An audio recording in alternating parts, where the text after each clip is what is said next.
We are live here at the Mon Valley Independent home base for our final exam, so to speak. I am Mon Valley Independent sports editor Jeremy Salou. To my right, your left, staff writer Jose Negro on my right hand in the sports department.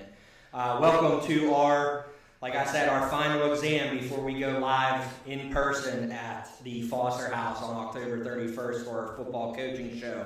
But first, this is our soccer spectacular. We are here to talk about the soccer brackets. The playoffs begin tomorrow. Yes, they do. At locally, James Weir Stadium is the most local game. We got the Bell Vernon area girls hosting a doubleheader. The first game at 1 p.m. we have Brownsville taking on, I'm not sure right off the bat who they're taking on. Quaker Valley. They will play Quaker Valley, followed by the Leopards and the South Fayette Lions. Welcome to the show. Let's get it started here. We're excited. We added some table ornaments. It started to look like this. Well, we're a Star Wars. You gotta give us Star Wars. Don't tell me what I bought. But here we go. We're going to get started. You ready to go? Yeah, I'm ready to go. Let's do it, man. Let's go.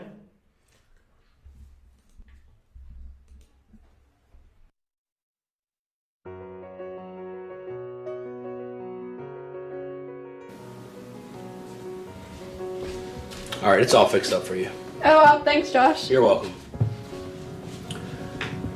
This is Josh Turkovich from Mon Valley Phone Repair. Shout out to all you student athletes in the Mon Valley. Keep up the great work. From a variety of cases to newer model phones, we have all of your cellular needs met here at Mon Valley Phone Repair. We even have gift cards. So remember, when your phone is broke, bring it down to Josh here at Mon Valley Phone Repair in Monessen. At my very sexy sound.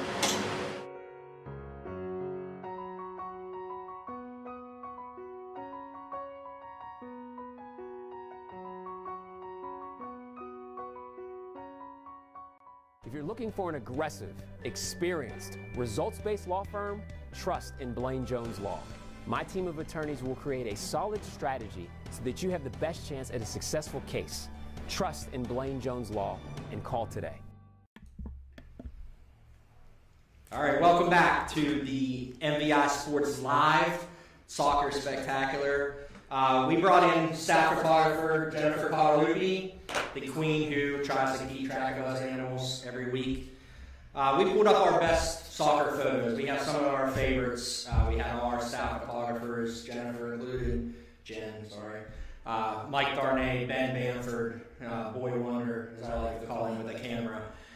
So what we're going to do is we're going to have Jen kind of look at a couple photos, tell us what makes them great photos, you know, why people are such fans of what you guys do, and how important a great photo is for the story.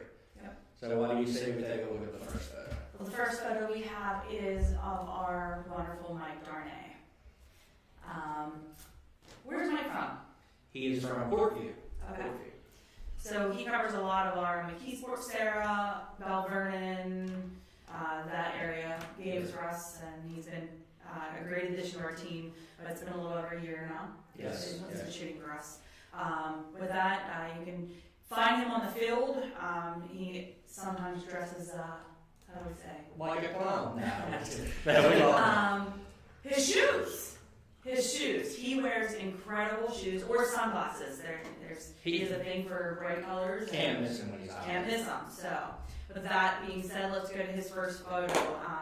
He goes back to last year with his first pick of photo. It is a photo of York versus Burrell soccer. It was a WPIAL quarterfinal that York won in the final in overtime, I believe. At Norwin, my alma mater. Oh, go Knights. Go Knights. And this photo shows Justine Apollonia, jumping into the arms of another player, and I'm sorry, I don't know who the other player is because we can't see the number. And we're going to talk about We're going to talk about seeing the numbers. Well, actually, let's just talk about the numbers now. So, looking at a photo from a news standpoint, we always want to see the number of the player as much as possible so we can get the ID of the correct player. That's one thing we want to make sure that when we are featuring these players, we have the right names. Well, yeah, I don't like the phone calls on my answering machine saying that, little Johnny or little Sissy's name is spelled wrong. Those aren't fun. Then we usually run the photo again. Time, space constraints. It's very important to be right And to have the numbers. So. In looking at this, I mean, the reaction of the girls, and not just Justine and her teammate, but the reaction of the visiting player. I mean, that's what makes it, right? I mean, you could see just the loss, that they just lost the game. And it just thought the photo is a great photo all around. And we like to take the photos of the celebration, or unfortunately sometimes we've gotten them where they're not the team celebrating. I'm sorry to cut you off.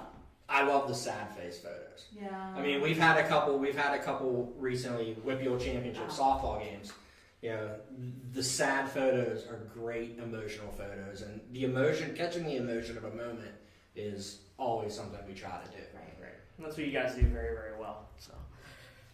All right, so let's move on to photo number 2. So this one is another soccer one from Mike Darnay. It is Sarah Catholic versus Trinity Christian, I believe it was. Yes. And in this, player number 10, Connor Gibson, he's a junior for Sarah Catholic. This was a recent photo. This was just last week, I believe, Okay. yes. And in this photo, it's just a very close-up photo, and it shows him in the action, and you can actually see the sweat and perspiration flying off of him, which is pretty incredible to be able to capture the stoppage of motion, and then the ball. You very crisp ball that you can see, and the player from Trinity Christian is looking up, and you can just see him saying, that was a great ball that he kicked. A little late. And it's always important to bump up that clarity. Up in clarity is perfect. You want to have a crisp picture to be able to print in the news as well as online. So, one of the things I like that we're doing, and we can go on to the next photo, is what we did with these photos is we have each of you guys pick your favorite photos, and eventually we're going to get Mike on here, and we'll have Boy Wonder come in and do his thing too. But yeah, I mean, I like the fact that you guys have your favorites. We obviously have our favorites, so I think it's important to get everybody's opinions of what they think. right. And Why it's a good And photo. we can't run every photo in the newspaper, and that's a shame because there's so many that we do want to run. And to be able to come on here and to talk about them, it's just another way we can kind of show the world what you guys do. And that's why our photo galleries are important. Which Very. every game we shoot, we probably have 75. I ask for 30. I would say an average of 30 to 100 photos we put on the photo gallery of every game that we shoot. So Which just is an incredible amount. right, and just because you don't see your favorite player, that doesn't mean they're not in that gallery somewhere. So those photos are always available for purchase. And they're not very expensive. No, we have download option and we have print option. And if you do a print option, it's mailed directly back to your home address. So, or you can download them and share them with the world on the internet. Well, so I think the next 2 photos we have to look at are Benny photos. Yes, so let's check out number 3. We have a photo of Ben. He's in his rain gear, which we've had some very rainy soccer and football nights in the past few weeks. Yes. So as photographers, we have to have all-weather gear for our cameras, for our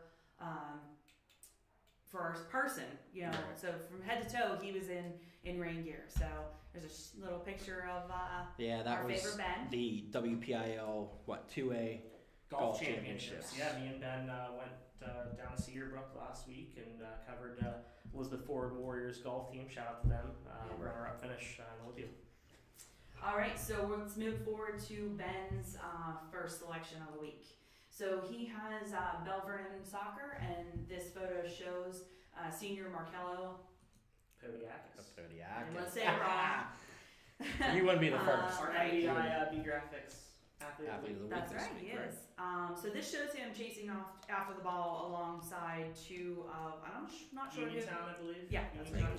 right. So there's 2 Uniontown players on each side, and you could just see the drive in his eye, and he's after that ball, and that's one thing with Markello is he always knows where the ball is, and he's just one of those players that he gets to the ball, and you could see that in his eyes where he's tracking that ball. I think one thing I like about this picture is you could see, I mean, just the muscle tone that these guys have and what great athletes they are. I mean, they're running around for, what is it, 80 minutes a game, 120 if it goes to double overtime. How many minutes can you run?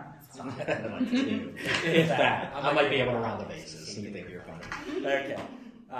Let's go to the next photo, which is another BVA one, but it's girls this time. Junior Autumn Fort. And this photo just shows the intensity of, again, looking after the ball. We switched over to pictures. Okay. So yeah, I don't remember again who they were playing. It's a black uniform. I'm not sure, but she's going after that ball, and it just that's Elizabeth Ford. Okay, right. And you could just see that she's just making sure she knows where that ball is, and she's going for it. Not sure why the hands up in the air, but it's a great photo. I think what it was a kick from the goalkeeper, and it's one of them. I know Coach Tom Cameron talks about the balls in the air. Okay. He's always pushing his girls to win those balls. Yeah. So she was definitely going up to try and win that one. All right. So moving forward, here's my selections of the week.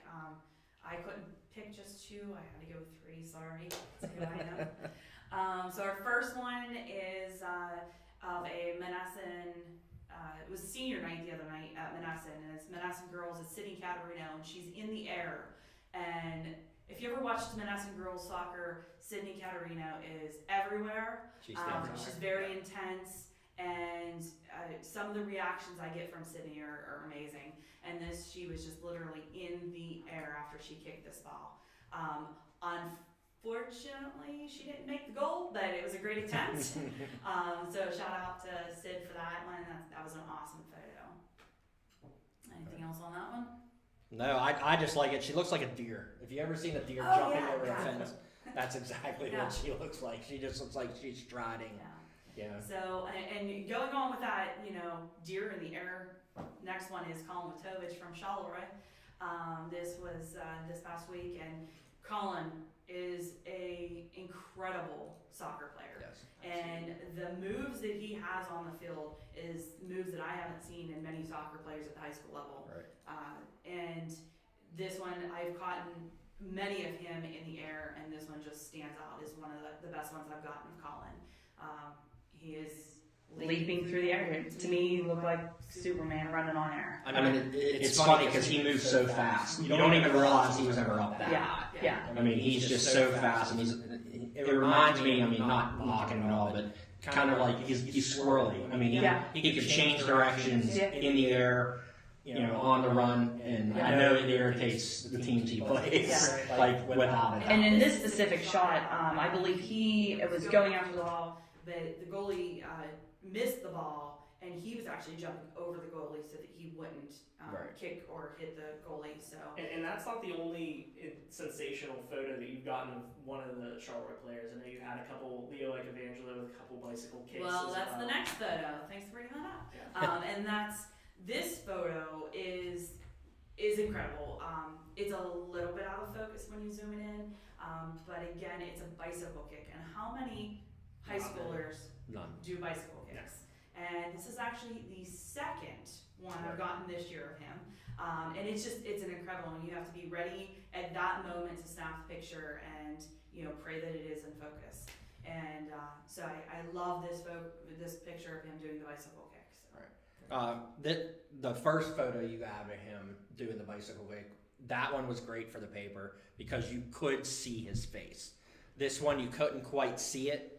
And I don't know I don't remember what happened on the attempt, but that's why this particular one wouldn't be in the paper, just because you couldn't see his face. So I think what makes that one special is also the reaction of Jace Kepich in the background. Right. Kind of just the pure amazement really on his face of what his teammate was. And also the first one that he had was a goal. This one went over. Right. So that was one of the reasons we ran the first one, is because it was an awesome bicycle kick and it was an actual goal. Right. So to be able to just do that and just get it anywhere near the net is amazing. Right. I couldn't do it. So some of the things that we also looking for actual newsprint quality photos is, like you said, faces. We have tons and tons of photos that are great photos of these athletes, but it's to their back or their side, and you don't see their face or their expression. And I know a lot of kids are like, "Oh my gosh, I look so silly in that picture," but it was the expression. It shows the how much intensity that they had, making that play, whether it's softball, baseball, or volleyball or anything. It's incredible to be able to capture that moment. Right. And to have their face in it is very important to us. Yeah. And we traditionally don't run photos that don't have their face, again, their Right. number, and And I know we've had that issue before. Well, I know in basketball season, there's a ball in the face. If the guy's in the air, so what? I mean, the ball's in the face, we're not using that picture. If his arm's in his face, we're not using that picture. Right. I mean, that's something that, it's just not acceptable. Yeah. But, I mean, we don't seem to have that problem anymore. So. No. All right, I think my time is done here. You're leaving us? I think I am. Thank you for joining us. Well, and thanks for having me. to kind of talk about what you guys do. It's I you just guys do can't incredible wait to work. get the whole team together and get Ben. and Mike here. Yeah, they'll be in. I would expect they might show up at the first real football show. This is just the beginning. Yeah. So. I'm sure they're going to show up, and we'll have them in and introduce them to the masses from time to time. If you see these guys on the field, don't be afraid to say hi. You never know when somebody's going to take your picture Right. too. Don't be afraid to say, "Hey, take my picture." Right. We're We like always that. willing. We like that. I think we're going to pay some bills here, and then we're going to get into the soccer brackets. First up, we're going to take a look at the boys single A, and we'll go up to 3A, and we'll take a look at that when we come back.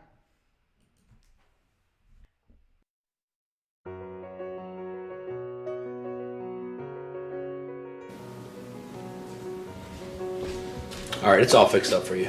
Oh, wow, thanks, Josh. You're welcome. This is Josh Turkovich from Mon Valley Phone Repair. Shout out to all you student athletes in the Mon Valley. Keep up the great work. From a variety of cases to newer model phones, we have all of your cellular needs met here at Mon Valley Phone Repair. We even have gift cards. So remember, when your phone is broke, bring it down to Josh here at Mon Valley Phone Repair in Monessen. At my dear sexy sound.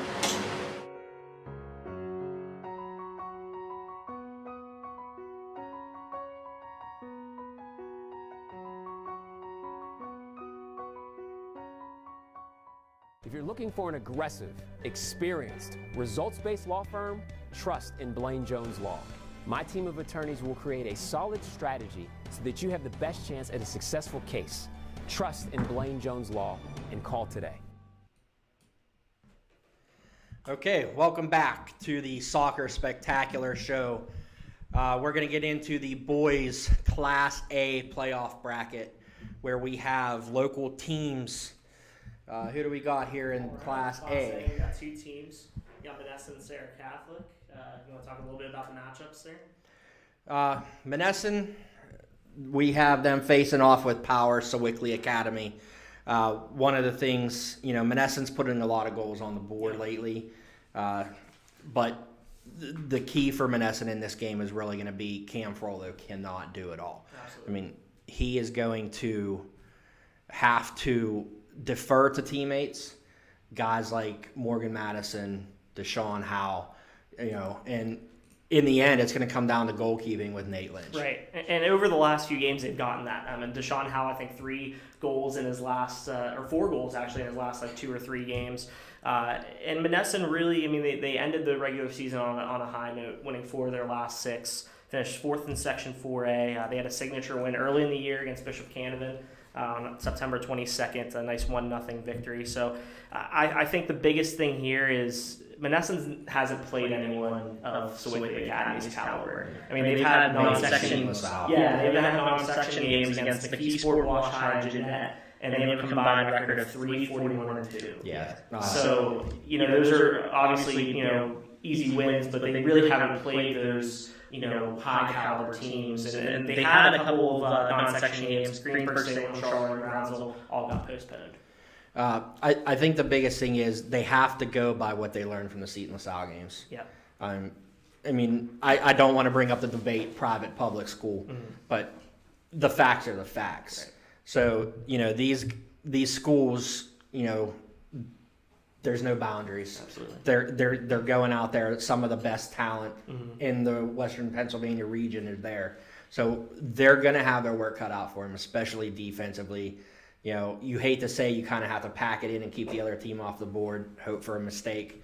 But I mean, that's probably going to have to be the Greyhounds' plan, and I'm sure head coach Sam Perry is aware. Yeah, I mean, the defensive unit is going to have to be really strong and keep them off the scoreboard and try to develop chances and capitalize on those chances. They've had a lot of opportunities in big games. The Seton LaSalle game, they gave up maybe one or 2 or 3 bad goals and just couldn't capitalize on their chances. They had a couple balls sail over the crossbar, go wide of the net, so they got to capitalize. Looking at the other side of the bracket here, going back quickly to Sewickley and Monessen, that game is at 6:15 Monday at West Allegheny. The winner of that game will play the winner of Springdale and Bishop Canevin, who Monessen is well aware, of Bishop Canevin. But anytime you're in that 1, 2, 3, 4, with the top 4 teams, you have a tough draw. So, right. And I'm sure the Greyhounds know that. They know they're always, excuse the pun, but they're always the underdogs. So, prediction-wise, I think Sewickley Academy will handle business. Yeah. I do want to see our local team do well. I think, Frollo might get a goal or two to get them on the board.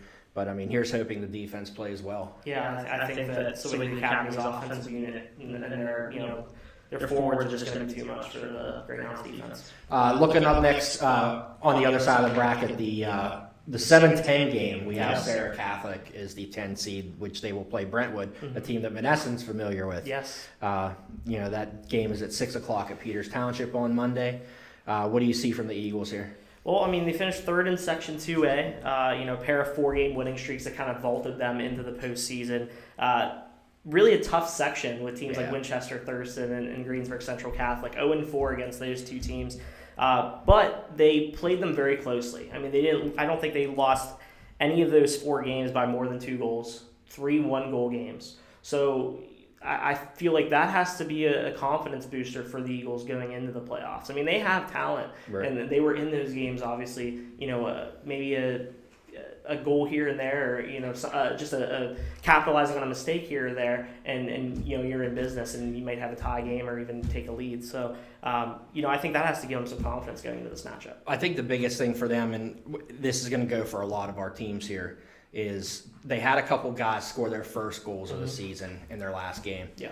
Again, it can't just be Joey Felino, Chris Salemi doing all the scoring for him. They're going to need the secondary scoring to really help them out. And another thing is they have really good athletes. I mean, these kids play more than one sport. I mean, Jimmy Moon is a great basketball player. Nick Fedora, the last 2 weeks on the football field, has made some really clutch field goals. A 39-yarder a couple weeks ago, went over 40 yards last week. So they have some really good athletes that have made really good soccer players that are really, really talented. So, I wouldn't really count them out. They're the lower seed in this one, but I've seen Brentwood play Monessen, had a scoreless tie with them early in the season. If you play really tough defense, I think Sarah has a chance in this one. I think the key, like you mentioned real quickly, Jimmy Moon.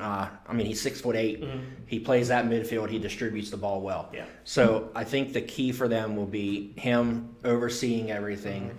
Distributing the ball like he has. I know there was one game recently he had 4 assists. Yeah.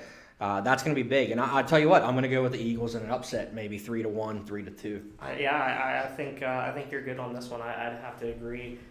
Maybe a 2-1 game. I think if they hold Brentwood down, the Eagles could be able to pull off that upset. All right, let's go to Class 2A, and this is an exciting one for us. Yes. We have 2 representatives in the 2A bracket, and guess what? They play one another. First round matchup against each other. We have undefeated Charleroi, who got the 4 seed. I talked to Coach DeColey after their big win over, I forget who they played the last game, but it was Bentworth. They, he was kind of hoping, since they're undefeated, Quaker Valley, Deer Lakes, and Keystone Oaks, who are a 1, 2, 3. Yeah. They have the tradition, but DeColey is persistent on starting the new tradition at Charleroi, and he's kind of glad they got the 4 seed because he thinks his boys are going to use that as motivation. I think they've really developed a winning culture over last year, sharing the section title with Waynesburg Central. This year they won it outright. I mean, they really dominated throughout the regular season. 10 or more goals in 5 games this year. They scored less than 8 goals in only 3 games. So, I mean, the offensive firepower, we talked in the last segment about Cullen Lajkovic, I think 43 goals this season. I think he's one of the WPIAL leaders, if not the WPIAL leader, kind of leading the way for that offense. And, we talked a little bit about, John McCoy doesn't just have a couple of different guys to score. He has depth on that bench. A ton of scoring ability on that team. I mean, I definitely think Charleroi, as their record 16-0, says, they are so deep. Yeah. His starters get the game up to 7 goals, but he brings in these kids like Evan McIntyre. I know J.D. Fleming's had a couple goals. Yeah. There's guys coming off the bench that they don't really miss a beat when they get on the field. And I know, looking at Elizabeth Ford, when we did our previews for our print edition, Coach Finke was not happy that he sees Charleroi in the first round. Yeah. The first time they played, 6-0, Charleroi won. Maybe one advantage is they've already seen the Cougars, so that could give them a little advantage, but I know Coach Finke was really hoping to avoid them in the first round. Yeah, and I think the biggest thing in this one is Charleroi had such a great regular season. They really can't overlook this EF team. This is a young team, but this is a very hungry team that really, I think, surprised a lot of people this season.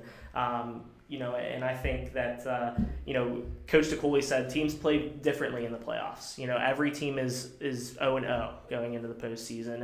And EF has, I'd say they just have just as much of a chance as anyone else of possibly upsetting the Cougars. One team could have a bad day on any given day. So this is definitely not the matchup that Elizabeth Ford wanted for sure. And I think that maybe they felt a little slighted not getting a higher seed. They were the 13 seed. But, they're in a very talented section.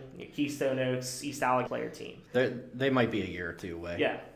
For sure. I think that this is a team that's going to just get better. And this playoff experience is going to be very valuable. And I think he knows, the coach knows that as well. And I know Coach Finke likes to play a defensive system. Mm-hmm.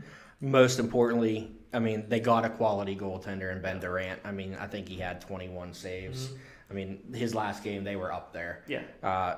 He's going to keep them in the game as much as he can. Yeah, when you have a reliable senior back there, and Coach has talked about this on more than one occasion, when you have a reliable senior back there that, if your defense makes a mistake, he can bail you out. He can make a big save if he needs to. All right, we're going to jump up to Class 3A. This is our final section. We obviously, the Mon Valley here, we don't have many big schools. But our 2 biggest, we have in the 4-13 game, Ringgold will have a rematch against Indiana. I know it's one they've been wanting after last year. We talked briefly. I think Ringgold's issue last year was they were more worried about where they were playing instead of who they were playing. But no worries this year. They're going to be at Joe Montana Stadium this year on the new turf to play the Indians. Yeah, I think a lot of motivation for some revenge this year. A 1-0 win for Indiana last year on a controversial call in the box that gave the Indians a penalty kick that they ended up winning on. And obviously the Rams were not happy after that loss, and I think that's fueling them going into the playoffs, and the fact that they get Indiana again is just a coincidence. But I don't know how much of a coincidence it is. The biggest thing for me is head coach Steve Persad. His guys have to stay in control mentally. I think I don't. There's just so much talent up and down. He calls it the blue wall. Their defense is so solid. Yeah. I don't know what Indiana has coming back.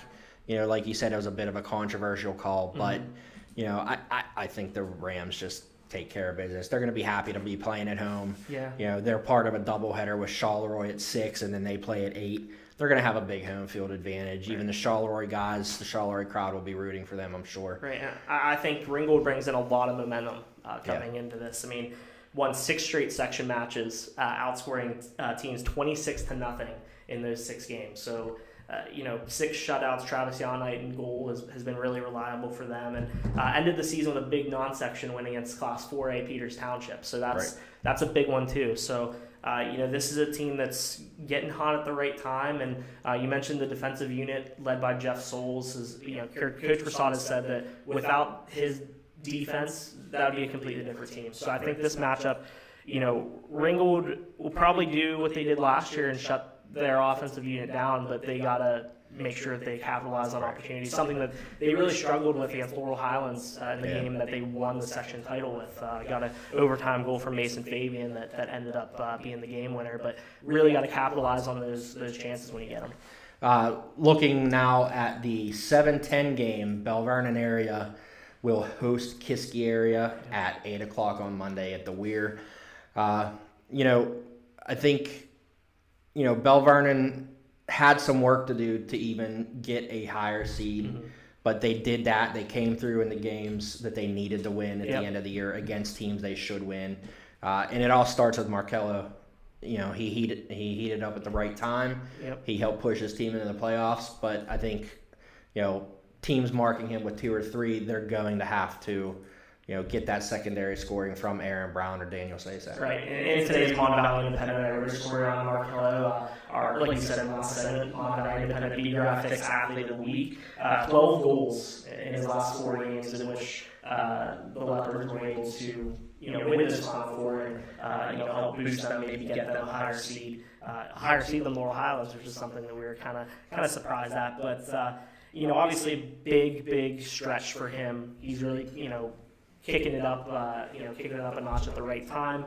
But yeah, like you said, you need that balance. You need Aaron Brown to put some in the net. You need Daniel Sasak who's been, I think, pretty solid as a freshman this year, going to get his first opportunity in a playoff game.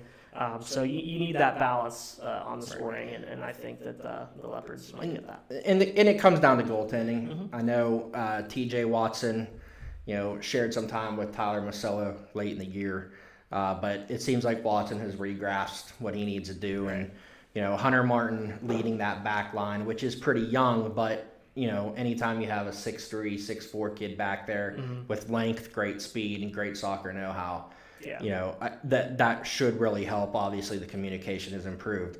I don't think the Leopards, will have too much of an issue to Monday night.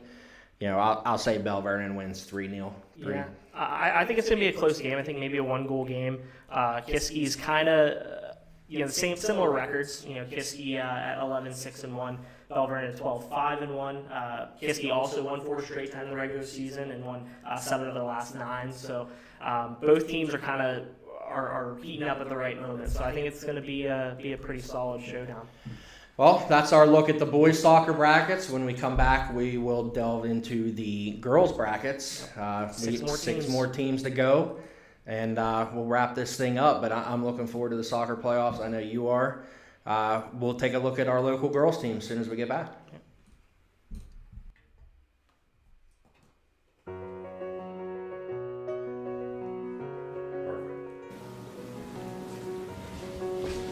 All right, it's all fixed up for you. Oh, wow, thanks, Josh. You're welcome. This is Josh Turkovich from Mon Valley Phone Repair. Shout out to all you student athletes in the Mon Valley. Keep up the great work. From a variety of cases to newer model phones, we have all of your cellular needs met here at Mon Valley Phone Repair. We even have gift cards. So remember, when your phone is broke, bring it down to Josh here at Mon Valley Phone Repair in Monessen. At my dear 67.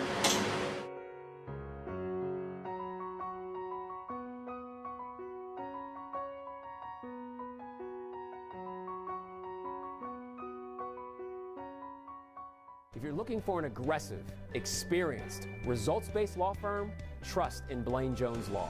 My team of attorneys will create a solid strategy so that you have the best chance at a successful case.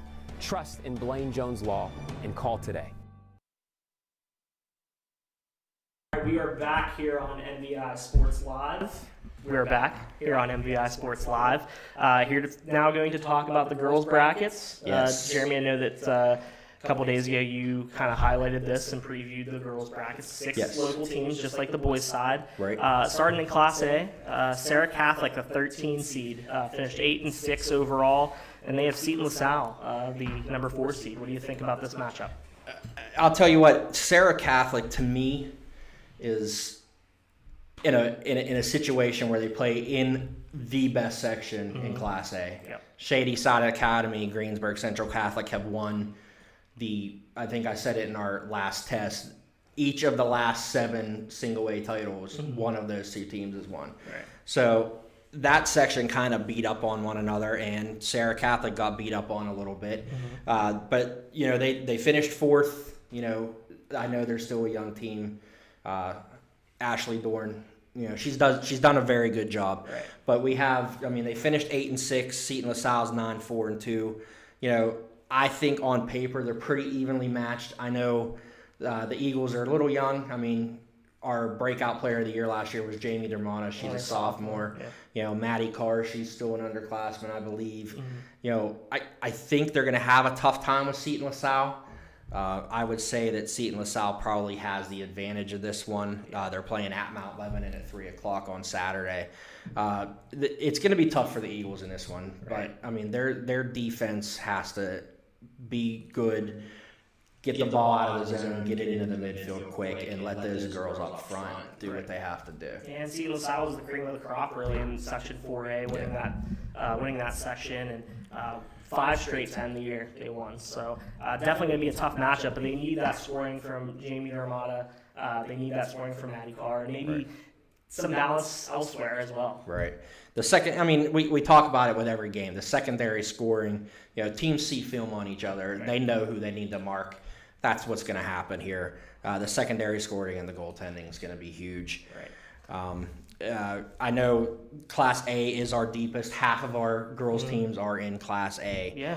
So and going to the other side of the bracket, going off of that, Betworth, one of the top teams in the Valley, undefeated section champions, 14-2 overall this season, get the 3 seed, and they're going up against number 14 Vincentian. The offense is loaded with girls like Jocelyn Timlin, Paige Marshallek, Roy Schreiber. You just mentioned Timlin and Marshallek. Those are the top goal scorers in school history. Yeah. They're only juniors. Yeah, they're going to just add on to that. Tyler Hamstra has done such a good job with that team. They put a lot of balls in the net. They score a lot. So what they're going to have to just worry about is they're going to get their goals. They have probably the best goaltender in single A in Candy Castle. I think she has 9 or 10 shutouts this season alone. She's the all-time. I think she's the winningest goalie now. Right. Vincentian, 6-5-2. I talked to Coach Hamstra. He doesn't know much about them. They've been real inconsistent all year long, he said. But he's not even worried about them. He's worried about his team and preparing them for this. For as young as they are, with a batch of sophomores and juniors, they still have so much experience. Right. I think it was 2 years ago this group was freshmen playing for a WPIAL title. I don't see any problems. I can see Bentworth easy putting 6 on the board. And I think, going off that, Coach Hamstra having them ready, not just physically but mentally. I think with those top teams, like we mentioned with Charleroi, they can't overlook anybody. They have to, play their A game every single night and just focus on what they can accomplish and what they can do to hold teams off the scoreboard. And it's not even Marshallek and Timlin. Rory Schreiber has had a great season. Yep. And a lot of times she gets overlooked because those other 2 are filling a net. But each result that we get in where Timlin has 3, Marshallek has 3, there's Rory with 1 or 2. Yep. And Castle, she's not even seeing a lot of shots. So defensively, in the midfield, in the back line, the Bearcats are solid all around. Honestly, I can see them pulling an upset in the semis and making another trip to Highmark to play for a championship this year. But I just think Vincentian's just a little speed bump in the road for them. Right. And the winner of that matchup will face the winner of a matchup that includes another Mon Valley team. Right. 11th seeded Charleroi. I won't say that this was a surprise that they made the playoffs because they 9th consecutive appearance in the WPIAL playoffs. But the way they've done it, only, I think the other day against Menneson, they only had 11 players. Well, and it's a testament to what Coach Tracy Fleming has done. Yes. I mean, she knew coming into the year they might not even have a team. Mm-hmm. She was not sure of what girls were even going to be on the team, if they were going to have enough. Injuries could have done this team in, which going back when I covered the Charleroi boys game earlier this week, the girls were playing best center, and Gianna Biddle went down, Lexi Johnson went down. Biddle hops right back up off the bench and goes in the game. It's a testament to the kids they have on that team. But, I mean, Bella Scoble, last year she was on the back line. This year she's up front. She's doing big things with her speed. She's able to break away. She's put a couple goals on the board. The biggest thing is Canavan going to wear them down? Mm-hmm. I mean, Canavan's a solid team. They're 10-3-1 on the year. They finished second in Section 4. Charleroi was tied for third in Section 2. The Cougars, I know against Best Center, Megan Sterner did not even play. Right. I don't know if that was just a precautionary thing. She didn't play against Menneson either, so I think it's just trying to get her ready for the playoffs. Right. I hope she's there. And like you said, it's kind of a surprise, and I think Fleming would tell you that. Mm-hmm. I mean, she knew what she lost last year coming into this season, so she's happy to be here.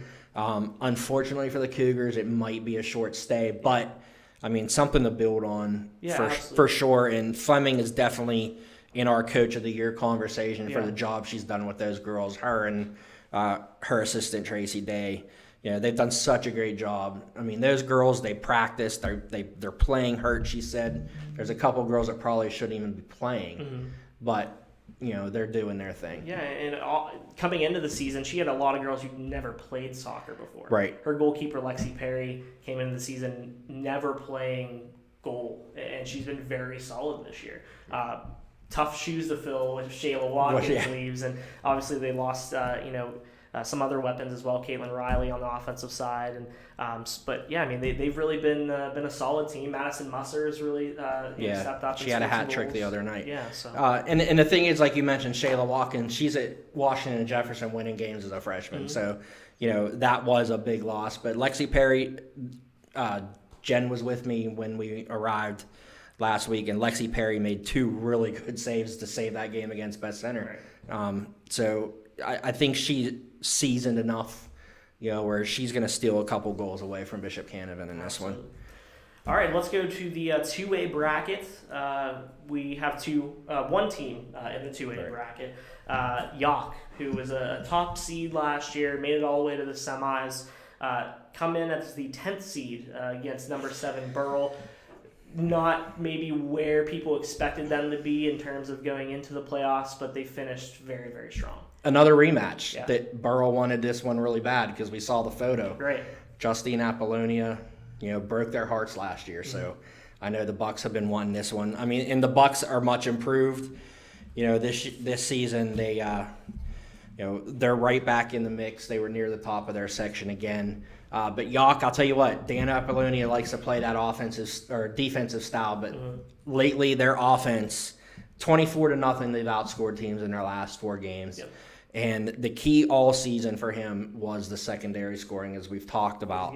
Natalie Vilcek, last 4 games, 10 goals. 3 straight hat tricks. I mean, it's no coincidence that they won those games. Right. Her and Justine Apollonia, Dan's daughter, which, I mean, I get them mixed up. There's so many, and they're all playing soccer. But, she, too, has 2 straight hat tricks. She has 10 goals in her last 4 games. That's a potent 1-2 punch. And Sarah Krofcheck in goal, she's been solid. I know last year she had a lot more shutouts. But, in a new section, unfamiliarity with the teams they played. But it seems like Coach Apollonia has this team rolling at the right time. Yeah, I think that Yock might have the lower seed, but bad news for Burrell. I think so. I think the Cougars are really peaking at the right time, and like you mentioned, when you have that 1-2 punch, when you have 2 girls that are capable of putting it in the back of the net, it makes it tough on opposing defenses. Right. And like you said, will Burrell be pushing because they want this one so bad after last year's heartbreaker? Yock, if they stay the course, they play their style, they play their system.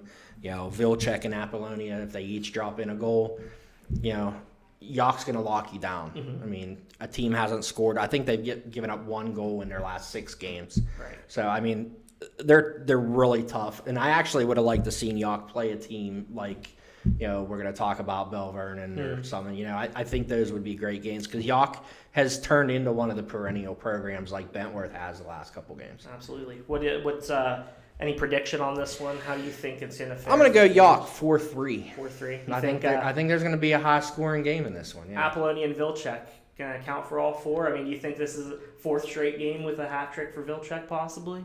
No, I'll say 2 each, or maybe a hat trick for Justine. Mm-hmm.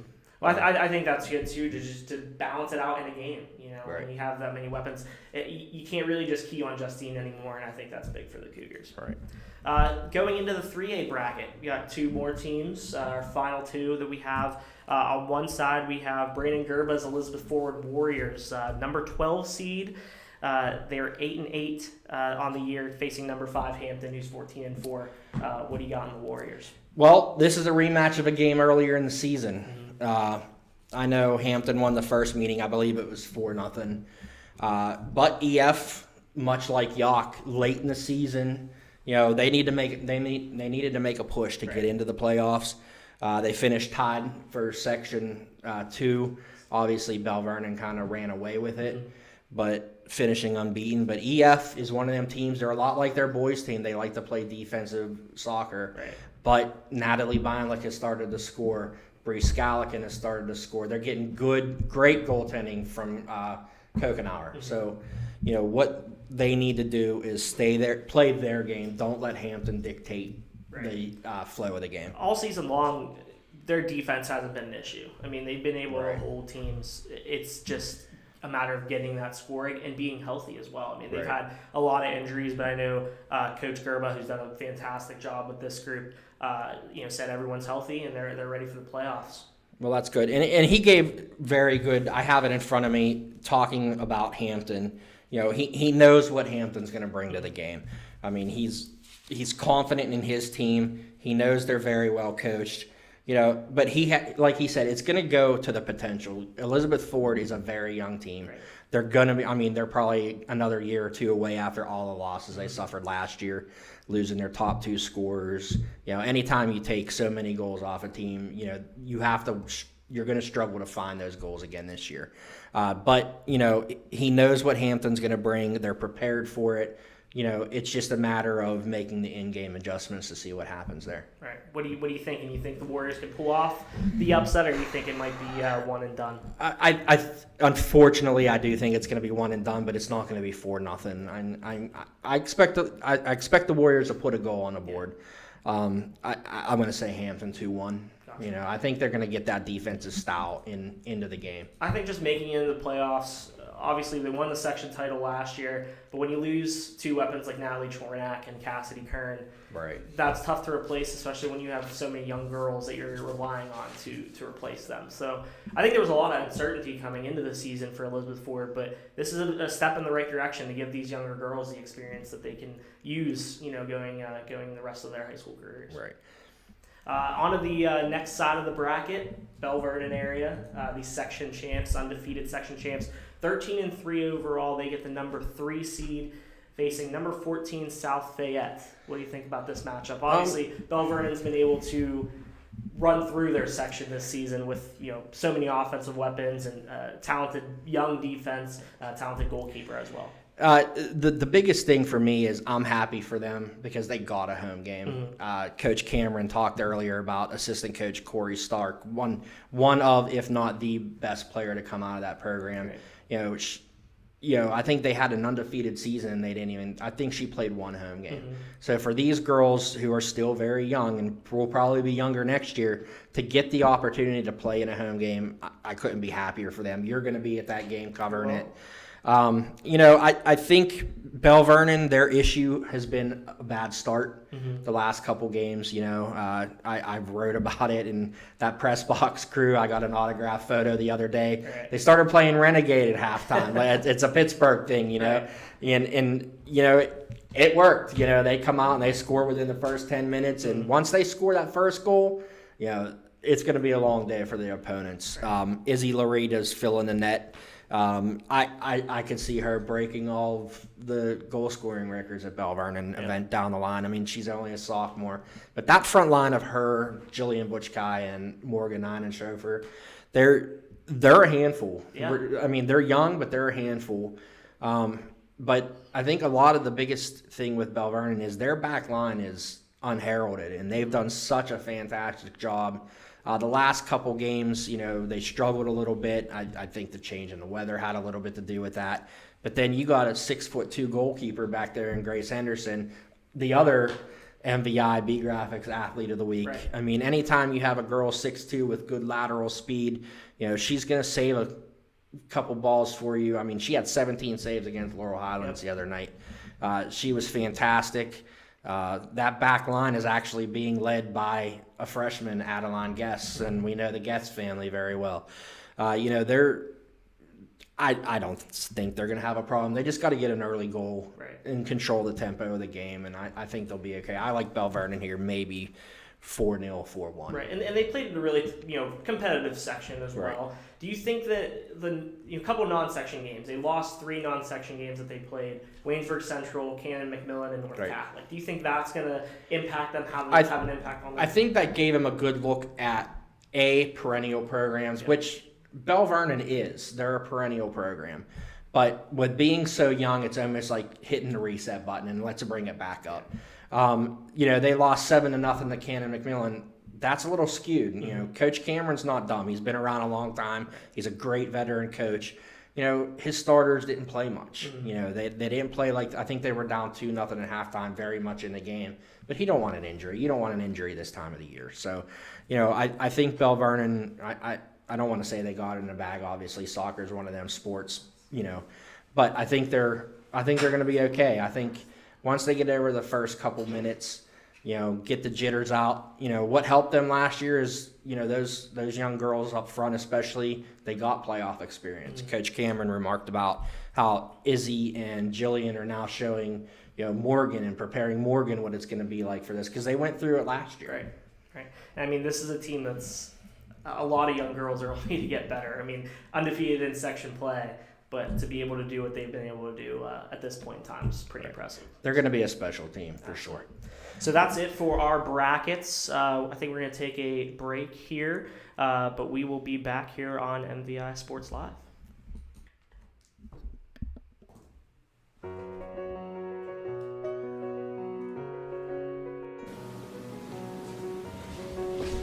All right, it's all fixed up for you. Oh, well, thanks, Josh. You're welcome. This is Josh Turkovich from Mon Valley Phone Repair. Shout out to all you student athletes in the Mon Valley. Keep up the great work. From a variety of cases to newer model phones, we have all of your cellular needs met here at Mon Valley Phone Repair. We even have gift cards. So remember, when your phone is broke, bring it down to Josh here at Mon Valley Phone Repair in Monessen.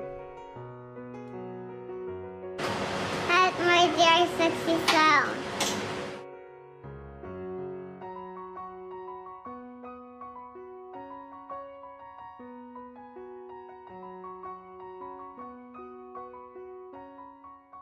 If you're looking for an aggressive, experienced, results-based law firm, trust in Blaine Jones Law.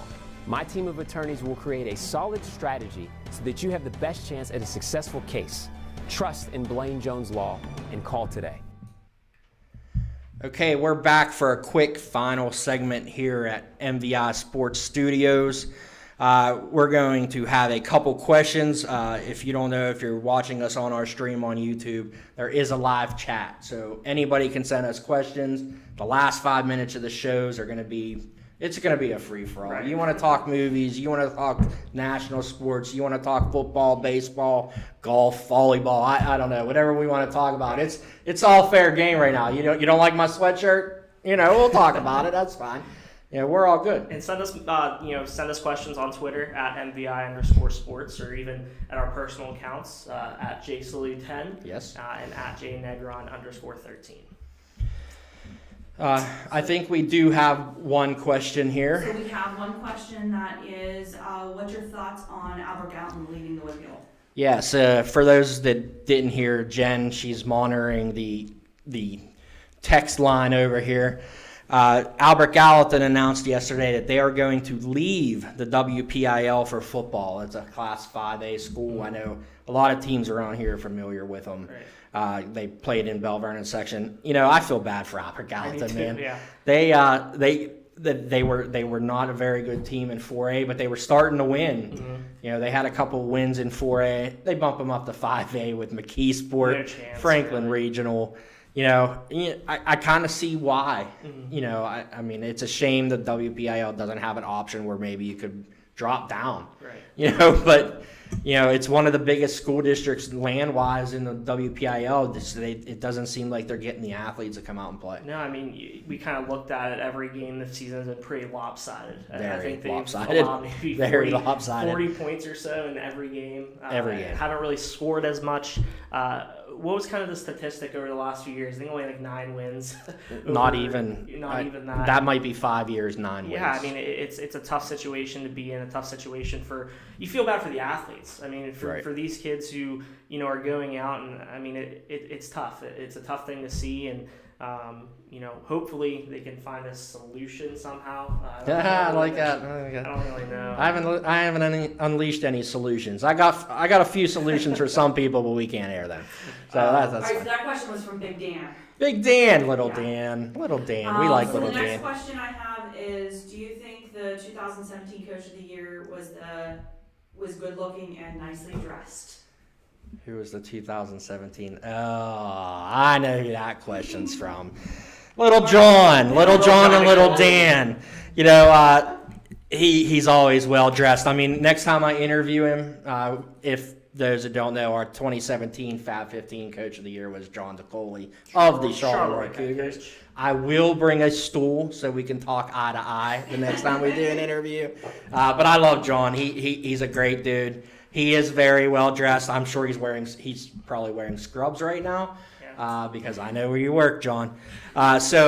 Yeah, he's a well-dressed man. I'm a short guy, too, so I kind of take offense to your stool comment. Sorry. But, it's all right. John DeCooley, he's a good guy. Obviously, this year he's had a lot to smile about. Yes. He's always smiling. Yeah, he's always smiling, so all right, got to give a shout-out to him. Mike D has a real quick question. McKeesport football, where will they end up in rank 5A? Woo! Okay, Mike Darney.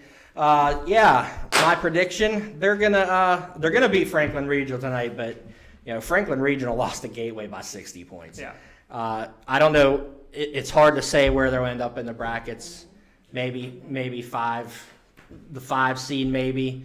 I mean, I think that is definitely the best section or conference in 5A, the Big East. But they play that offense. They play that triple option offense, and now Canota Gaskins is throwing the ball around. Yeah. So that opens a lot of things up. They're going to be a force to be reckoned with, but I could see them as the 5 seed. Probably. Yeah, I would see them around that area. I mean, the Penn Trafford loss was obviously a big one. I think Penn Trafford's going to get someone in the higher seed, but I mean, this is a team that, regardless of where they're seated at, they're going to be a force to be reckoned with. So. When you have so many weapons in the backfield and things of that nature, it's going to be tough to beat. Our producer and our photographer over here having fun with it. I think we got another question. Yes, I'm not going to say who's asking this question, but the last question that just came in was, so if Charleroi and Menneson would have played, who would have won? I think I'll answer it. I think we all know that question or that answer, and a lot of people have asked this question, and let's get this right off the bat. A lot of Menneson people were out there saying Charleroi was scared. I know for a fact there's nothing more than Charleroi football team wanted to come in here and play. Charleroi big. I mean, Menneson's back. I mean, they're talented, but they're Tri-County South back right now. They got a tough game tonight against Rochester. I still think the Greyhounds are another year, maybe 2 away, but they're going to dominate the Tri-County South. But I think Charleroi would have hung 45. I think Menneson would have showed. I mean, that was the first game of the season, week 0. I mean, Menneson would have showed people what they were capable of, and people wouldn't have just saw it on week 1. They would have saw it against a tough Charleroi team. They would have scored 2 or 3 touchdowns. They would have could show off what Devin Whitlock is capable of. Obviously a talented back. But yeah, Charleroi has so many weapons. I think that was just going to be a big win for the Cougars. Yeah, I think the Cougars wouldn't have. I mean, Menneson's fast. They got athletes, but I don't think they had the athletes that Charleroi has right now. So we have anything else? Yes, our photographer just reminded us that one thing we want to do, and I had it in the paper today in our weekly Curly Sue picks, we want to send our best wishes out to Bell Vernon quarterback Jared Hartman. Absolutely. He's awaiting surgery after a dislocated knee. He tore a couple ligaments in there. We know Jared will bounce back. There's no doubt.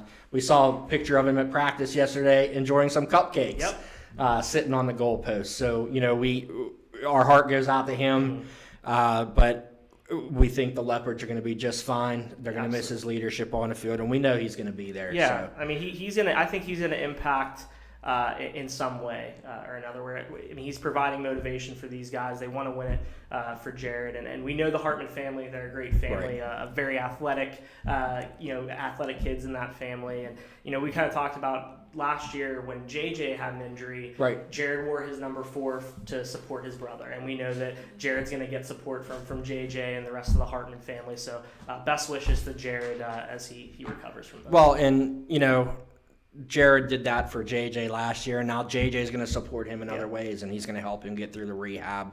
I'm upset we won't be able to watch him with Joe Salvino this year, but I'm sure Coach Salvino is kind of upset about that too. But Jared's a good kid. He's going to come back strong.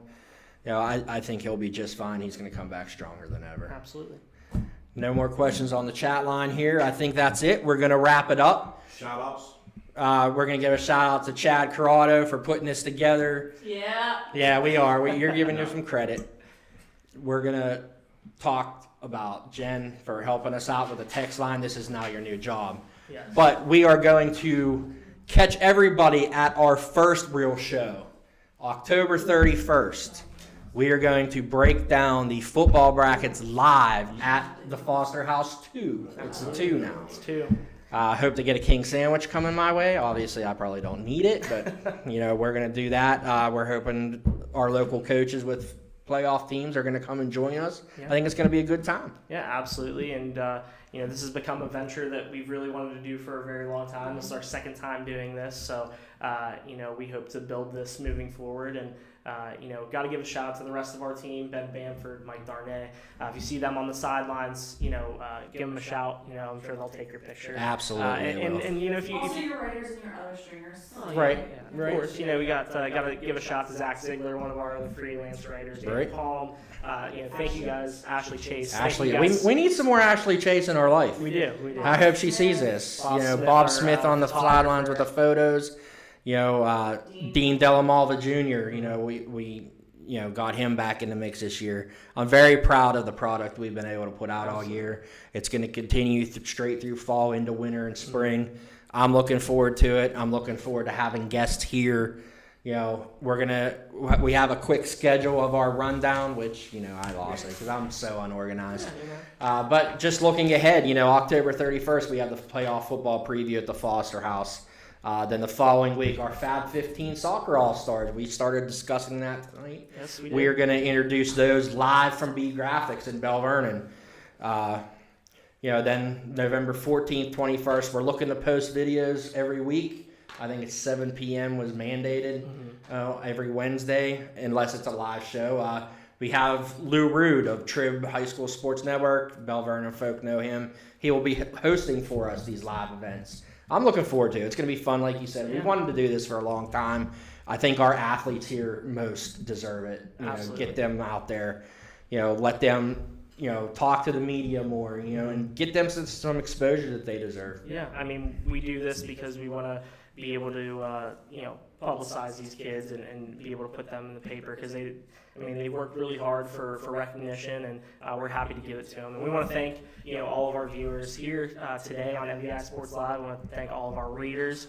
We want to be able to do this and do what we love to do without all of you. And feel free, tell us what you think. This is a test. This is our final test. We want to hear what you think. What can make it better? What makes it worse? I probably make it worse, but here we are. We're doing what we love to do. We like to take shots at one another. We have a good time doing what we love to do, and that's what makes this job so special for me. I know for him. Yeah, that's a wrap, man. Be sure to follow us on Twitter at MVI_sports, JSalute10, JNegro_13. At Jen Caudalupi, right? Is that it? Or MVI photos. Absolutely. We wouldn't be what we are. I get credit for getting you this job, though. I love it. I love you. You still take pictures of my kids. Shout out to Curly Sue today. She handed out rocks today. Did you see that? She handed out rocks. She did. All right, that's a wrap, man. Sounds good. All right.